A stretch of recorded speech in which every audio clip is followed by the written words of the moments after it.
Hi everyone, দুদিন আমার শরীরটা ভালো ছিল না বলে ব্লগটা আবার ডিলে হয়ে গেল। দেখো বাইরে কিরম ঝমঝমিয়ে বৃষ্টি পড়ছে। তো আজকে ব্রেকফাস্টে মাকে বলেছিলাম, মা আজকে বাইরে বৃষ্টি পড়ছে, তুমি একটু এগ টোস্ট বা যেরম বলো ডিম টোস্ট করো। তো মা সেটাই করেছিল।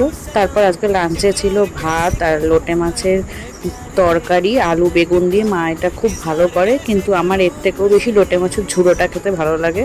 তারপর ছিল চিকেন কষা। সন্ধেবেলাতে আমি আর বাবা একটু বেরিয়েছিলাম, একটু দরকারেই গেছিলাম বলতে পারো। তারপর আমাদের এখানে এই একটা দাদা এই কাবাব নিয়ে বসে, খুব ভালো বানায়।